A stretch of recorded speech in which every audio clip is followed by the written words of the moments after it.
Hello and welcome to our first emergency Inter Miami show. I'm one half of your co-hosting duo, Brandon Griffin, and with me is Mike. I feel like I just saw you longin. How are you, man? I mean, we're just hoping my boss does not follow my Twitter feed to see that I jumped on. We're not going to go super long, but I just think we see the rosters. Can't remember this ever happening, at least since I've been following MLS. We actually have for the first time our complete rosters. I think this is worth discussing. And I do feel what's nice here is I feel like one conversation will spur another. So I feel like this conversation, we know others that listen to the show can kind of go from it. And I think over the next, it won't just be this, but over the next couple of days, there's going to be a lot of digestion here. But there's a lot to unpack here and a lot that really shows where Inter Miami is going. So I'm excited to kind of get into this and go from it. So what happened today, just so everyone knows, I'll keep on ranting a couple seconds. MLS all of a sudden just dropped all the official rosters for every single team with, again, no salaries. So we can't get into the numbers. Yeah, which is fine. We don't need to. I just needed a taste. Yes. And so it's super interesting because let's start out with the first big news. Inter Miami has less international spots than another team. I said this jokingly earlier, but I actually think it's really funny. Charlotte has 13 international slots. We have 11. And I'll break this down. If you look on if you're watching online or you download the file, it actually shows 12 players. That is because Ferris is listed on this list, but he's on season injury list, so he doesn't actually occupy the slot. But I think that's let's start with one is just a humorous one. It's real big news. Hey, Lucas joining us. What's up, Lucas? Good afternoon. Good afternoon. Second interesting thing, and let's get into real. We are only using 29 slots as of right now. So if you listen to the show, which if you're watching the emergency broadcast, you probably listen to the show regularly. We had been thinking that Rojas was actually going to be 31. But now that we finally able to see it for the first time, we're only using 29 right now. So listen, this kind of just validates this thought that we are going to get someone new come summer window. And Branton, you want to explain to the viewers why it's going to be a DP? So it's going to be a DP mainly because our boy Leo Campana can get bought down as indicated on this roster profile they provided. He can be bought down with GAM, TAM, whatever you want to call it. He can get bought down. Yeah, I like Garber Bucks. That's a good one. But he can get bought down. So he will no longer occupy that DP spot. And for those of you guys following the new roster rules that go into effect this summer, we no longer need him to occupy a DP spot to unlock the U22 spots. We can buy him down, bring in another DP, regardless of age, and still get the 3 U22 spots that we have. So, yeah, I fully expect a new DP to come in and be announced as soon as the window opens in the summer. And we can speculate about who it is. Yeah. But our boy Vice City calling out a lot of talk about Di Maria. Can I say it? A lot of talk. Yeah. There was a lot of talk about some midfielders from a certain Real Madrid team. There's been a lot of talk about who this could be. But I do just think this validates those rumors that another DB is coming, because there's been speculation we could do this, but this article or this document clearly shows Inter Miami has the ability to go get another DP easily without work. Should I drop the bomb I dropped on you? My theory. Listen, do it. Let's just go down this out yet. But my theory is Di Maria. I think there's interest there on both sides. Obviously, after the move. His move fell through for next year. I think we can definitely see him on this team. He's dropped off not talent-wise, but production-wise. I can see a world where Di Maria joins this team, very similar to Suarez on a TAM deal. I do not think Di Maria is a DP that this team is not planning on him taking a DP spot. You don't have Suarez on a TAM deal and bring in Di Maria to take a DP spot. You don't do it. Di Maria is great. I love the guy. I would absolutely love to see him on this team, but you do not bring him in as a DP.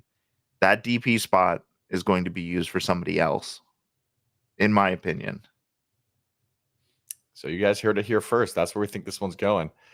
But speaking of the big four, I think this is another revelation from this document. All four of their contracts end in 2025. And according to MLS, there Big are three no ends in 2025. three, which Suarez is 2024 with the option 25. But We should talk about that too. But let's start with the big three. They all end in 25. Now, most of us, including myself, thought Messi specifically had an option for 26. It's not on this document. The document clearly lists option years. I'm going to say our speculation here is this is for options that are purely club options where the club can exercise and the player has no say. Obviously, Messi has a say in his future. I still think there is something between the two club and Messi and thus his friends where he can extend another year very easily. But it was interesting. And Vice City kind of said the same thing. As soon as he jumped in, Messi contract isn't until 26. On paper right now, it's only until 25. Right. I'm just saying there's no way Miami Freedom Park opens without Messi on the pitch. I would bet serious money on that. I'm pretty sure that when we saw his contract details or his rumored contract details, it was club option for 2025, and I believe it was a mutual option for 2026, which is why Mike and I both think that this doesn't include player options. Because Suarez, I could have sworn there was an option for next year. And that's why I think that anytime that there's a player say in these options, it's not here. It's not on this list. But what I will say, the coolest thing about this is look at the flexibility that Chris Henderson has built into this roster. Like next season, he could open up like 7 or 8 roster spots if he wants. All of those options for next year, for 2026, for 2028, like he can make moves. And he's given this team flexibility, which is awesome. And let's dig into that because I want to talk about the U22 flexibility because I didn't realize how masterful this all looks until I saw this. So Frias goes out and we lose him, but we bring in Rojas instead. Rojas, I always thought would be a U. Now he's not officially a U22 guy, but I kind of thought he would be. But notice his contract's only through 2024. Can I ask you why you thought that Rojas was being a U22? I just thought he was the whole time. Even when you we're know saying how it out old loud he now. is. How old is he? Man, this He's is 28. Man, he's so tiny. Okay, but anyway, let's go back to this. So when we're done, now that changes my whole thought process. We talked about this ahead of time. You didn't even call me out. I didn't know where you were going with the U22. Yeah. I thought you were talking more about the flexibility and like he was kind of like replacement. I was thinking, yeah, because I was thinking they were handling the U22 situation with Frias and Redondo. I was thinking that Rojas was like a short-term solution I screwed that for up. In my Arias head, going down. U22. So you and I, our thoughts were just kind of mixed. Yeah. So anyway, there's Arias. So Rojas. Let's start with Rojas. There is the point to be made. He's only a 2024 guy, so there's flexibility there. He's kind of like a one and done deal, and if he's good, we're going to keep him. If not, we're moving on. Which is smarter than some of our contracts here. My boy Santiago jumping in saying 28. Yep, I screwed that. He knows. I just asked Mike how old he was. I knew how old he was, but I just wanted to hear Mike's logic. Yeah, I was wrong. Say, I'm not perfect, even if your wife thinks I am. Taking cheap shots today. Sure, absolutely. But there's still in the front office, not in the coaching staff. Yeah. It does seem like there's a couple other guys. Let's see, Robbie Taylor. We've been talking this already. Robbie Taylor. 2024. There's a lot of 2024s. Please. Well, this is what we were discussing ahead of time, though. If you bring in Di Maria, and Frias is back, where does Robbie Taylor fit on the squad? I think Robbie Taylor would take a bench role on the squad. He said in an interview that last week that he wants to be here. He wants to stay. Dude loves it here. He would be fine coming off the bench on this team. I have no doubt. Spot starter, absolutely. Man, look at all these 2024 guys, though. Like, Let's see. Your boy, Kristoff, 24. I'm your not even boy getting. We're getting this. Robbie. Robbie Robinson. Yeah, Robbie's not long for this team. He's No. 2024, but we knew that he had a 4-year generation Adidas contract. Robbie Taylor, Cello is only a 1-year deal. It's the same kind of similar thing that Rojas got. Well, Cello and Freire are still considered loans, I think, for this year because there's options to buy Yeah, that makes in sense. both cases. Leo Fonzo, only a 1 year. I thought that's interesting because we drafted him. I thought that would have been more for more. I think, But yeah. Bright is too, so I guess it must be to deal with the draft. Mhm. What was the other thing? I feel like there's one more thing I called out earlier that I'm missing now on things I Well, wanted to go through. while you think about that, there is one thing I wanted to throw out there. Is that the other thing to keep in mind is that come the summer, we have an additional buyout. So even if we can't move one of these players, it would not surprise me in order to do this double swap that I'm proposing, bring in Di Maria as a TAM and bring in another DP, somebody has the potential to get bought out on this roster. I think we can all speculate. We can speculate all we want about who that is because I don't know that many teams are going to buy our players, or at least the players that we're willing to get rid of this season. So something to keep an eye on there. And yeah, no, I covered all my conspiracy theories I'd come up with already. It is interesting though seeing the off roster, the homegrown players, right? The unavailable players. Izzy, Tyler Hall, Santiago Morales, and Valencia. Yeah. I Do you don't. know really what that means? Because they can play. They got first team contracts. That's what was I think they announced. have first team contracts, but I don't think we registered them for the first team squad. So I think they are first team contracts, but they're not registered with the Oh, team so they can practice with the team. But then I think because I think we've seen some of them play with Inter Miami too.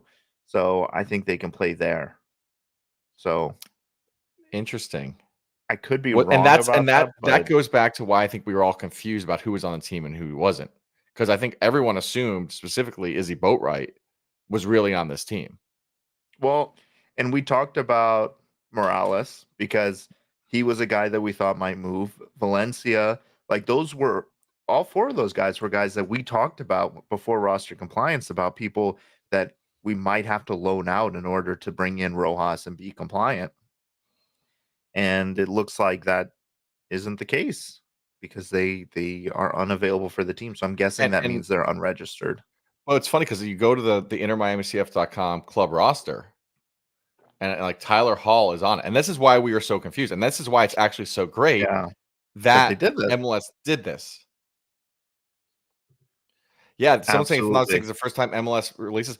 I haven't been an MLS guy since it started 32 years ago or Oh, whatever well, it's been. that's true. So maybe they did, but they haven't done the In past the 5 or 10 modern years. era, since Yeah. all the GAM and TAM and DPs and all that, this is the closest we've ever gotten to roster transparency.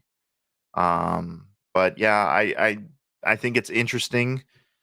This is great. Yeah. You know, I saw it. I saw you dropped it and sent it to me. I was in a meeting and I was like, holy shit! I said it out loud in the meeting, and Yeah, I all was of a like, sudden whoa.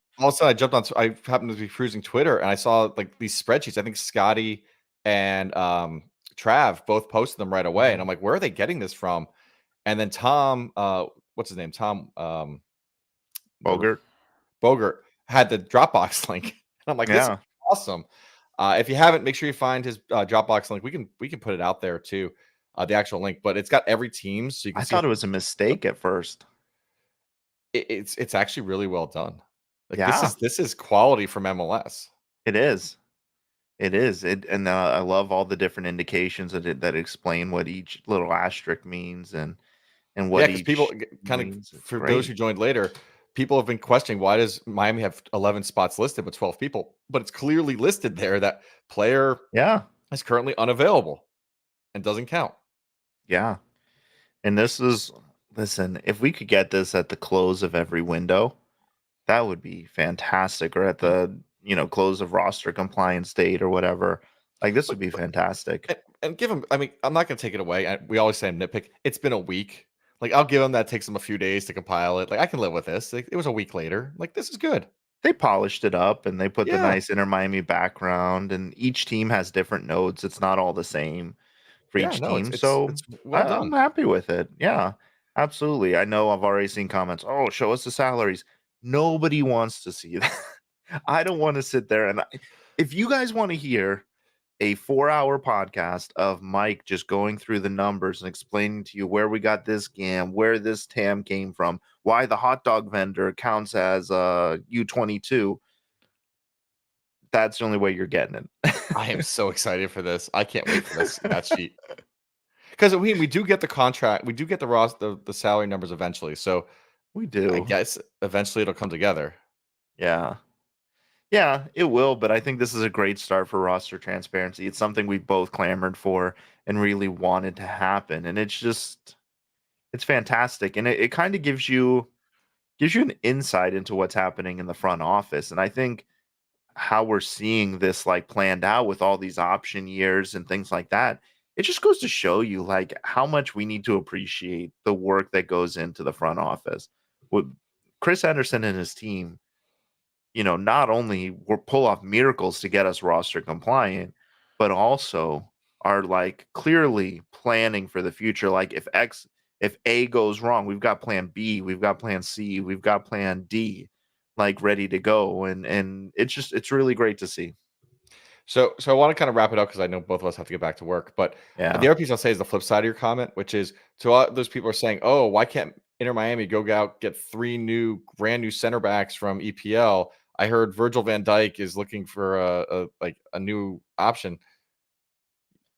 Now you see why. Like we there are limits to what we can do here. Yeah. Um, and if you want that spot, like I say, there's one more DP spot.